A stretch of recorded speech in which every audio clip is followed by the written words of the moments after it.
today's topic is the new normal. The world has shifted more than ever before. It's fascinating how sudden stress shifts human minds into survival mode. Some may feel temporarily hopeless and defeated, while others are actively adapting to the new normal.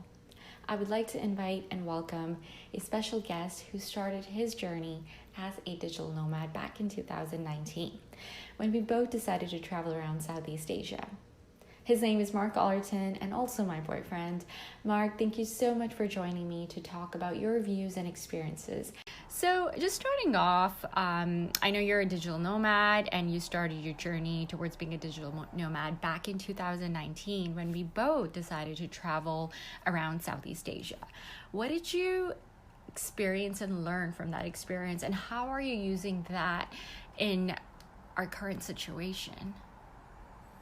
Well, it was something that I thought about for a long time, and the way that the world's gone with technology over the last 10 years, it's just got better and better. So it doesn't matter. You don't need to be tied into a location. You can be location independent and work from anywhere. So it was a perfect opportunity for us to be able to go and live and work around Southeast Asia and still earn that income. So yeah, it was a good opportunity to do that, given that technology is now able to do it, and it's been great.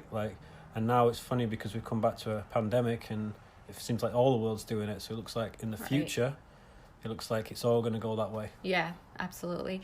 And what some of the books that you're reading right now that has helped you in this journey that you could even tell our viewers to? Well, I think everyone who's done this kind of path or digital nomad path, they've all fallen back onto Tim Ferriss' 4-hour work week, which just shows you ways that you can kind of become location independent, working for yourself anywhere, but being able to automate your kind of work and outsource your work to allow for you to be able to focus your time and energy onto stuff that you want to be doing rather than the mundane stuff. Absolutely. I totally agree with that. I'm actually reading that book currently right now. And what another book that you're reading right now at this point?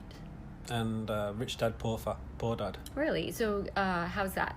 Basically a book that kind of outlines how the academic business, which is obviously what I did. I went to a business school. The failings of that, and how they put people or make people to fit into a 9-to-5 job in an office rather than being able to work for themselves as an entrepreneur. So it kind of outlines how to be the rich dad, which is an entrepreneur working for yourself, and the poor dad is the guy who's got the PhD, the masters, etc., but ends up getting like a 9-to-5 job, which is not actually following their passion. So perfect. I'm looking forward to reading that next. Another question for you. I know as a digital nomad, what places did you travel to for past 6 months? Well, we traveled together, but what was the most recommendable place that you would recommend to others, and some places that's perfect for digital nomads? Well, the places that we went to is, I started off in Hong Kong, and then I met you in Vietnam, and then we did Bali, Cambodia, back to Thailand, Lisbon, Portugal. But I'd say out of all those places, it's good to be able to go somewhere where there's other digital nomads, so you can all kind of bounce ideas off each other and network, because they've all got the same struggles or the same ideas. So it's nice to be able to be somewhere in foreign land, but around English or Americans or Canadians that are in the similar boat, where they're making that home for the next few months before they move on again. So I'd say the capital of it really is Chiang Mai, and then Lisbon in Europe, Portugal. It's obviously a big one as well. But even like Canggu in Bali was a good one. So a lot of digital nomads there. Yes, I agree.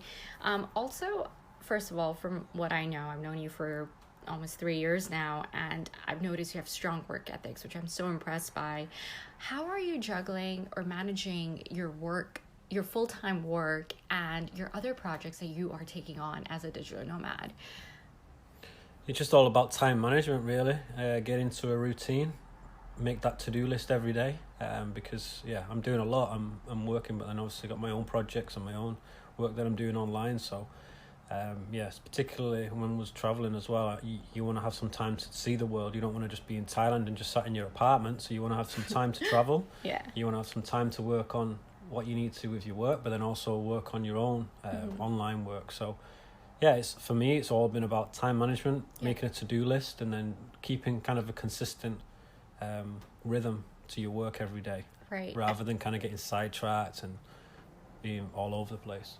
Absolutely. And when you say to-do list, like, are you using some kind of online to-do list? Are you writing them down? What are some of the ways that has helped you really be accountable to some of your, to-dos? Well, I think the best way to do it is old-fashioned pen and paper, because you're writing it down and it's there, and you're looking at it every day. It's just on your table. I think when you write it in your notes, sometimes it's easy just to kind of get it hidden away there. You forget about it. You're not really as accountable because it's not in your face. If you write it down, it's on the kitchen table, and you're just walking past it every day. Like, oh, I need to do this, I need to do that. I've not done 3 and 4 on that list. So writing it down, pen and paper, I think is the best. I know it's old school, but I think it's the best thing to do. I agree with you. That's what I do as well. Also, how are you staying fit right now, especially during this pandemic? What are you doing to mentally, stay stable? How are you working on your mental health, your physical well-being? What are some tips can you give to our viewers? Well, I think for me, mental health is really strongly linked to your physical health. So for me, if I'm not having my physical activities and my physical fitness, then my mental health will suffer. So for me, I do a 2-hour, actually it's a bit extreme, but I do a 2-hour workout a day. Yeah. So I do a bunch of like home workouts, which I found offline, for all body, upper body kind of exercises. And then what I do is, obviously because with the social distancing, I can go biking. So I can go out on my own. So I go biking on my own every day for an hour, and then I do an hour home body workout through an online workout that I've built myself. And what I do to make sure that it's always progressing, I just increase the difficulty or add more reps each week, just so it's always getting tougher and tougher. I'm not staying in the same place.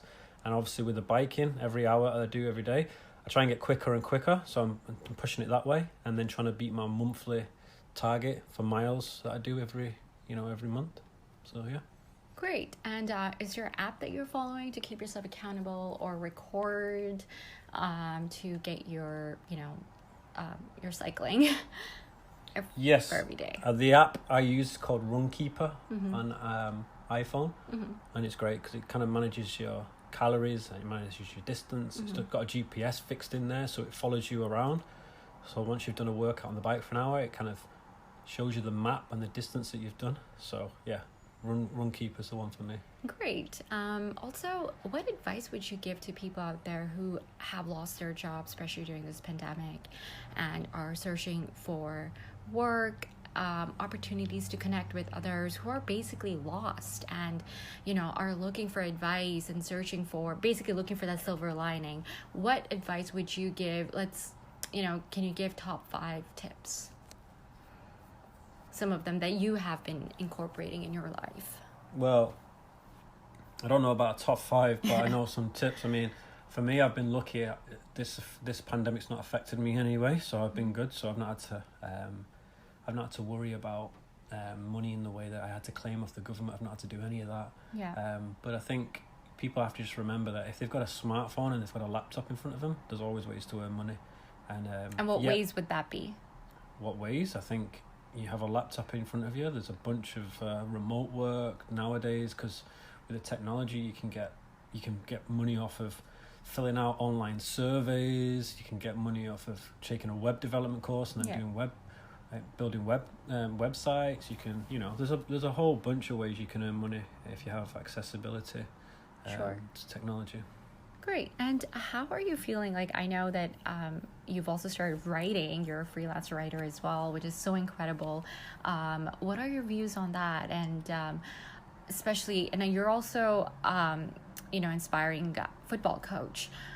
How are you taking this whole aspect of not being able to be on top of your football games? And, because obviously everything's shut because of the pandemic. So what are you doing to keep yourself up to date? Well, yeah, obviously with my freelance writing business, marketallerton.com, I've been writing a lot of football, sports, business, and health and wellness articles.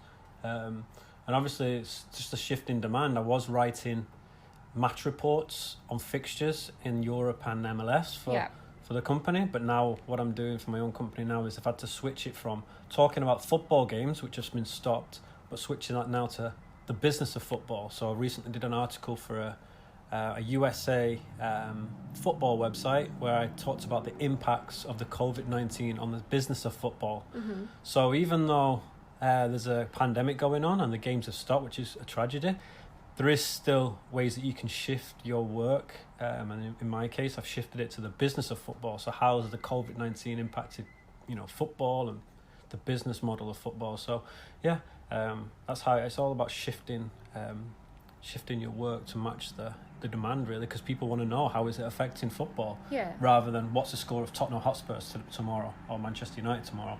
They're now wondering about what's the impact long term to these companies and football players. So there you go, that's my article. Awesome. And also, for those of you who are missing out on the game and everything, how is this whole pandemic impacting all the other writers, all the other sports writers? Do you have any views on that?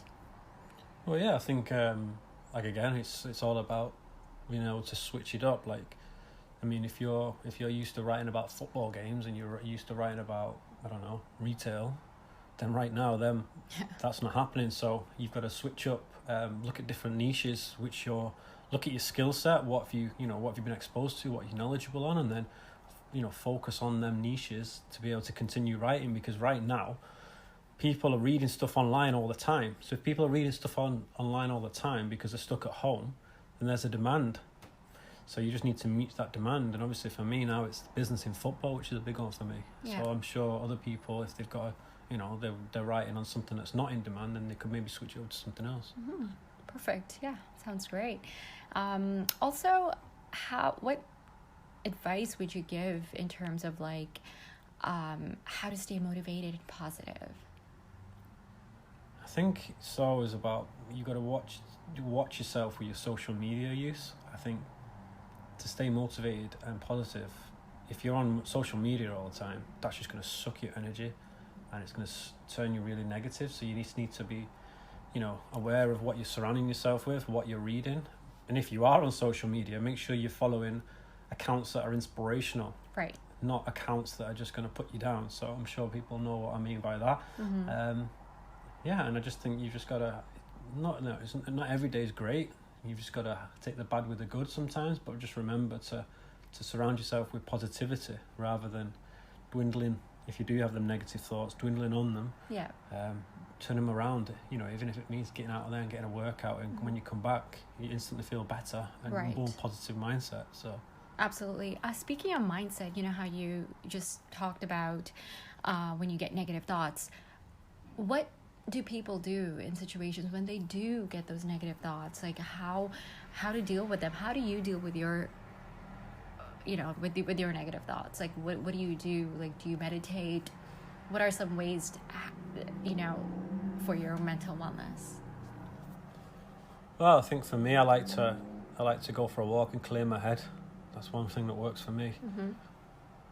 And then maybe do some physical exercise where it gets my heart rate high, because then when I come back, you release all the endorphins and you just feel much better, and that in turn makes you feel mentally better as well. Right. That's what helps work for me. Also, what are some of your top shows and top inspiring people that you follow that you would even recommend to other people?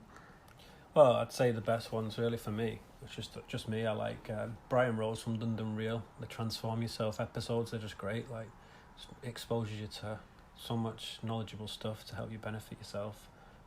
Obviously, good old Joe Rogan, he's been a legend, but he's always bringing great guests. And then like impact theory and stuff like that, they all work too. Definitely. So. What piece of advice would you give to our viewers out there, who want to, pick up some new skills and just don't have the motivation to kind of work on them?